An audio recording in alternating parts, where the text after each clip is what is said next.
Et ces annonces de Donald Trump qui annonce donc un nouveau round de négociations entre Américains et Iraniens demain à Islamabad au Pakistan. Mais le président américain qui menace immédiatement les Iraniens dans le même message si aucun accord n'est trouvé dans les prochaines heures. Regardez cette menace du président américain. S'il ne signe pas l'accord, en parlant bien évidemment des Iraniens, les États-Unis vont détruire toutes les centrales électriques et tous les ponts d'Iran. Fini d'être gentil.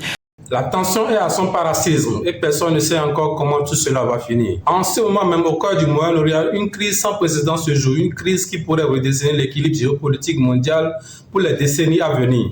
D'un côté, Donald Trump revenu au pouvoir avec une posture agressive et une diplomatie de pression maximale. De l'autre, la République islamique d'Iran, un régime aux abois accumulés mais toujours dangereux. Entre les deux, le détroit d'Ormuz, une artère vitale par laquelle transite près de 20% du pétrole mondial, et au-dessus de tout cela, l'homme menaçant d'une bombe nucléaire iranienne. Alors, que se passe-t-il vraiment dans les coulisses de cette confrontation? Et surtout, jusqu'où Donald Trump est-il prêt à aller? Plongeons ensemble dans les faits. Tout commence par une déclaration explosive. Dans un entretien accordé à Fox News depuis Israël, le président Donald lâche une phrase qui va immédiatement faire le tour du monde. Si un accord n'est pas signé, cette semaine, le pays tout entier pourra être anéanti. Des mots d'une brutalité rare, même pour lui. Trump va encore très loin en précisant que les États-Unis se préparent à frapper l'Iran et il choisit ses mots avec soin, plus durement que n'importe quel pays ne l'a jamais été. Le message est clair, direct, sans ambiguïté diplomatique.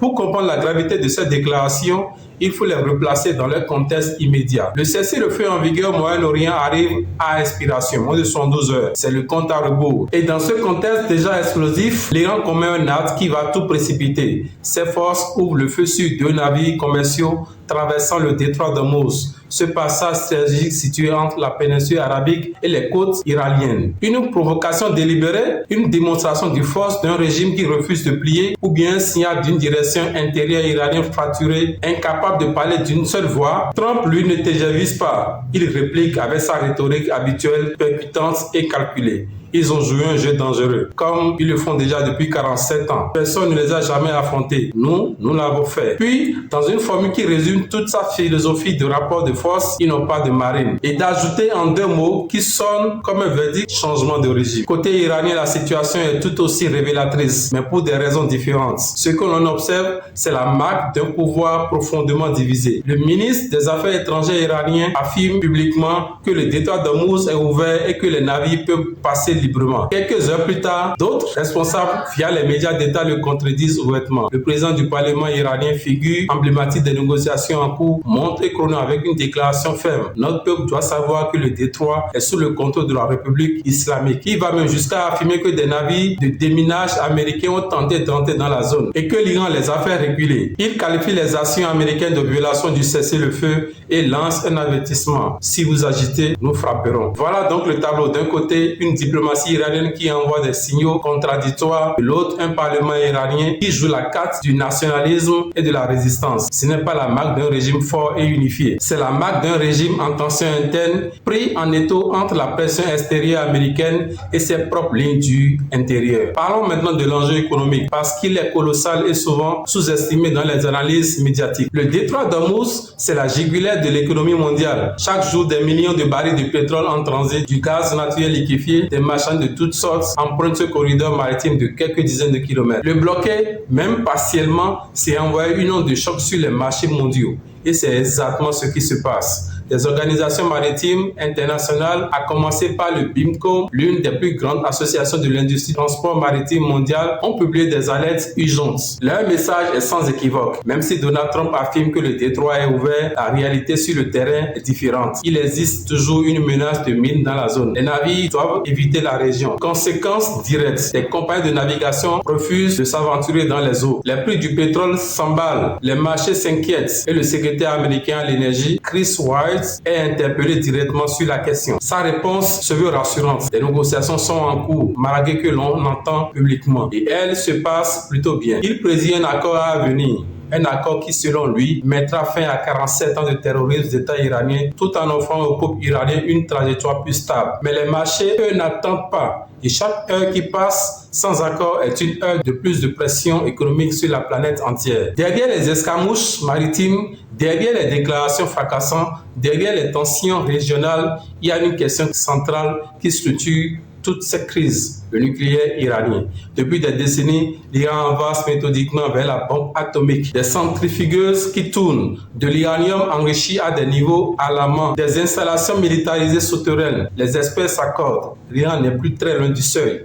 Et une fois ce seuil franchi, les règles du jeu au Moyen-Orient changent radicalement et définitivement. C'est là que réside la véritable obsession de l'administration Trump. Lorsque la journaliste demande à Chris Wright quelle est la ligne d'arrivée, sa réponse est limpide. La ligne d'arrivée, c'est la certitude que le programme nucléaire iranien est terminé, que ce n'est plus une menace en développement, mais une menace neutralisée. 3 conditions pour une victoire américaine: la fin du programme nucléaire iranien, le détroit d'Ormuz ouvert et sécurisé, et le retour du commerce et de la paix dans la région. Ambitieux? Absolument. Mais l'administration américaine semble convaincue d'avancer dans la bonne direction. Cette crise irano-américaine ne se déroule pas dans un vide géopolitique.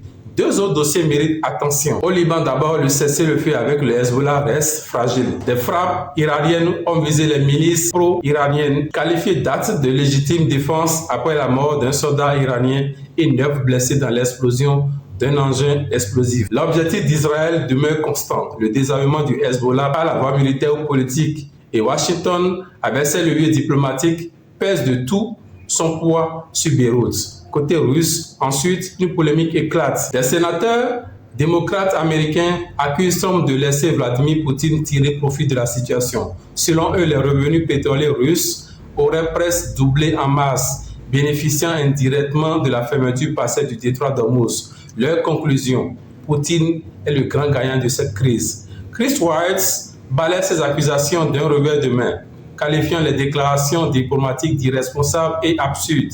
Sa justification: laisser une partie du pétrole russe aller vers l'Inde et non exclusivement vers la Chine est une décision pragmatique à court terme qui permet à l'Inde de raffiner ce pétrole et d'exporter des carburants vers l'Europe. Une chaîne logistique complexe, des décisions temporaires, mais une logique économique réelle. Enfin, en toile de fond de tout cela, un dossier mystérieux commence à émerger. Des scientifiques nucléaires disparus, d'autres retrouvés morts, certains avec des liens présumés avec des programmes sensibles.